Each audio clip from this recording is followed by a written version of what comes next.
Bem-vindos de volta, pessoal. Muito obrigado por estarem aqui. Assim que eu publiquei meu vídeo mais recente, onde falei sobre por que a maior economia da Europa está em colapso, me deparei com um relatório chocante sobre a maior montadora da Alemanha, que está realmente tendo dificuldade para fechar as contas. Eu vou escrever mais sobre esse assunto no meu Substack e no meu Patreon, com mais detalhes, porque eu acho que esse é um ponto muito importante para discutir, especialmente diante da militarização crescente da Europa.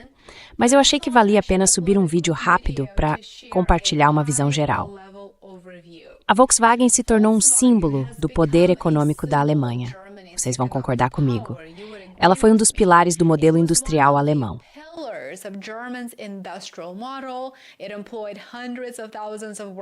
Durante décadas, a empresa empregou centenas de milhares de trabalhadores e sustentou comunidades inteiras em todo o país. Mas hoje, a Volkswagen se encontra bem no centro do que pode se tornar a maior reestruturação industrial da história moderna da Europa. De acordo com relatórios recentes, a Volkswagen está considerando cortar até 100 mil empregos e possivelmente encerrar a produção em 4 fábricas na Alemanha.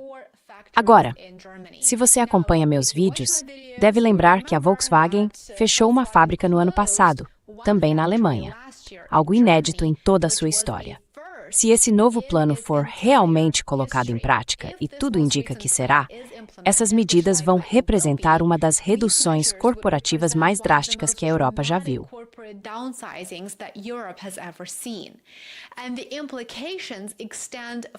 E as implicações vão muito além de uma única empresa. Esse evento sem precedentes é resultado direto do declínio econômico da Alemanha, da crise na indústria europeia, do aumento da concorrência com a China e dos altos custos de energia. Então vamos falar sobre o que realmente está acontecendo. Para entender a importância desse acontecimento, imagine o maior empregador industrial dos Estados Unidos. É isso que a Volkswagen representa na Alemanha. Agora imagine esse maior empregador industrial americano demitindo 1/3 da sua força de trabalho dentro do país. Essa é a dimensão do que a Alemanha está enfrentando hoje. A empresa argumenta que precisa reduzir custos de forma drástica para continuar competitiva no mercado global cada vez mais difícil. Mas por que a Volkswagen chegou a esse ponto?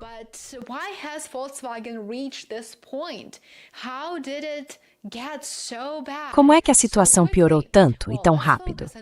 Bom, vamos focar primeiro no choque de energia da Alemanha. Um dos principais fatores é, claro, a energia.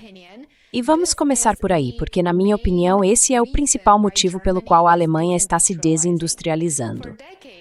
Por décadas, a Alemanha construiu sua competitividade industrial com base em energia relativamente barata, especialmente o gás natural importado da Rússia. Esse modelo desabou depois de 2022, com a crise de energia que veio em seguida, quando o país decidiu, de forma deliberada, reduzir o consumo de energia russa. De repente, os fabricantes alemães passaram a enfrentar preços de eletricidade e gás muito mais altos do que os de seus concorrentes diretos nos Estados Unidos, na China e também em várias economias emergentes.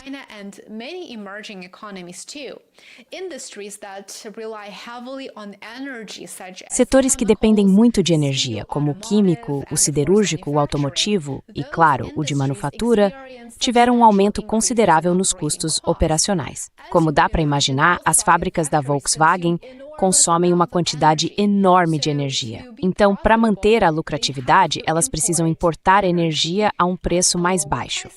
Só que a liderança da Alemanha se recusa a fazer isso. Quando os preços da energia sobem de forma permanente, e essa palavra permanente é importante aqui, produzir dentro da Alemanha fica muito mais caro. Muitas empresas já começaram a se perguntar se ainda faz sentido manter a produção no país. Agora, o segundo grande desafio vem, na verdade, da China.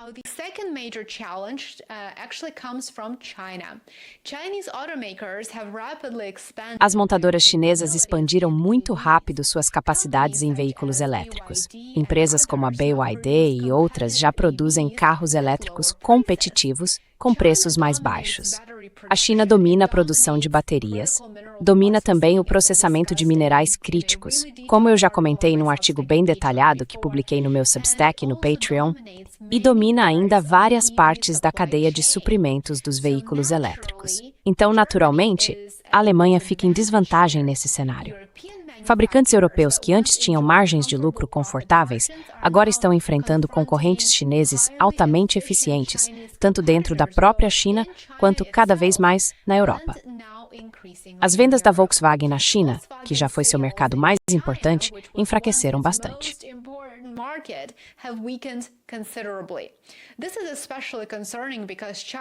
Isso é especialmente preocupante porque a China tem sido há muito tempo o motor de lucros da Volkswagen. Se uma empresa perde uma fatia considerável de mercado no seu maior mercado, ao mesmo tempo em que enfrenta custos crescentes em casa, a pressão para se reestruturar se torna quase inevitável. E é isso que precisa ser feito. Não porque se quer, não para aumentar as margens de lucro, mas simplesmente para conseguir sobreviver. Além disso, não dá para ignorar a transição para os veículos elétricos. E eu quero falar rapidamente sobre esse ponto também. A indústria automotiva está passando pela maior transformação tecnológica em mais de um século. Os veículos elétricos, em geral, precisam de menos componentes do que os motores a combustão tradicionais.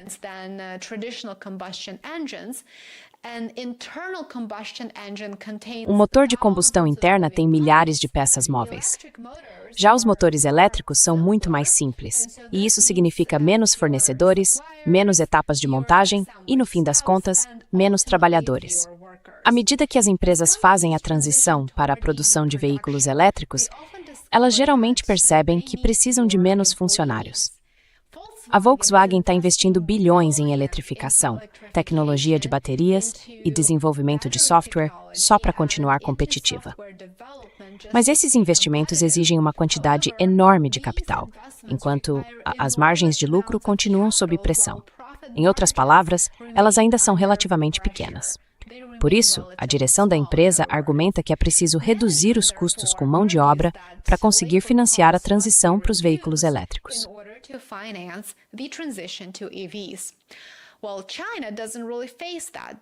Bom, a China não enfrenta exatamente esse problema, porque já faz tempo que o país passou por um mercado com instalações de ponta. Eles já usam tecnologia muito eficiente e administram a força de trabalho de um jeito que torna o processo de manufatura deles extremamente competitivo no cenário internacional.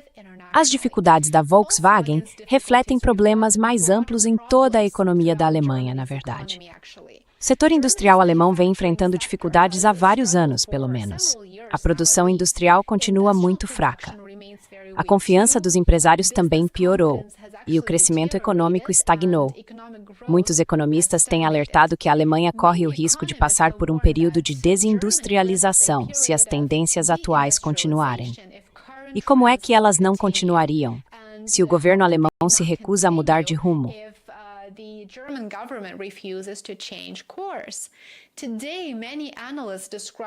Hoje, muitos analistas descrevem a Alemanha como o homem doente da Europa mais uma vez.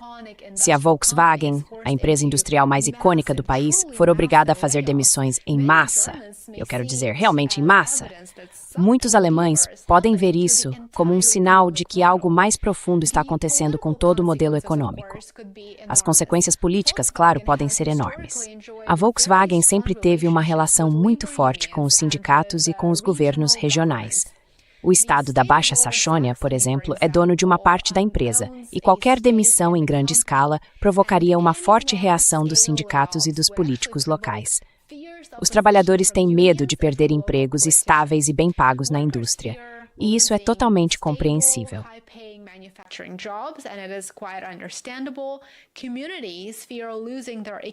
As comunidades têm medo de perder suas bases econômicas. Agora os políticos temem o aumento do desemprego e a insatisfação crescente dos eleitores com suas políticas. E a Alemanha já está vivendo uma polarização política significativa. A gente sabe que o Merz é extremamente impopular e há muitos especialistas que acreditam que ele vai ser o próximo a cair depois do Keir Starmer. Bom, isso ainda vamos ver. Mas a incerteza econômica costuma fortalecer movimentos políticos que dizem que as políticas industriais do país fracassaram. O fechamento de fábricas e as demissões em massa podem, portanto, se tornar um grande tema político nacional daqui para frente na Alemanha. A história da Volkswagen não é só sobre uma empresa, claro. Isso não se limita a um único caso.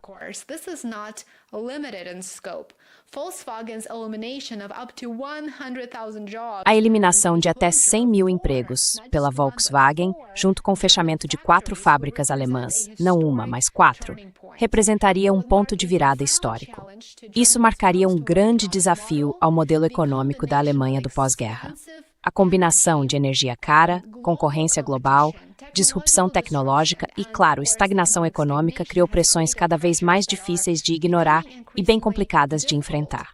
Os próximos anos vão mostrar se a Alemanha vai conseguir se adaptar a essas mudanças ou se vai passar por um declínio industrial mais profundo. E a Volkswagen pode acabar sendo a empresa que vai nos mostrar qual caminho a Alemanha vai escolher no fim das contas. Meu conteúdo entra no ar. Germany ultimately chooses. Thank you so much for watching. I truly appreciate you being here. If you enjoyed this analysis, please subscribe, leave your thoughts in the comments below, and consider supporting the channel. You can do so by becoming a paid subscriber on YouTube, Substack, or Patreon. As you know, on Substack and Patreon, my content goes live earlier, so you're welcome to watch it. Mais cedo, então você pode assistir antes mesmo de chegar ao YouTube. O seu apoio me para continuar produzindo análises detalhadas sobre a economia, a global, a geopolítica e as grandes tendências que estão moldando o nosso mundo hoje. Eu agradeço muito o seu apoio e agradeço por estar aqui.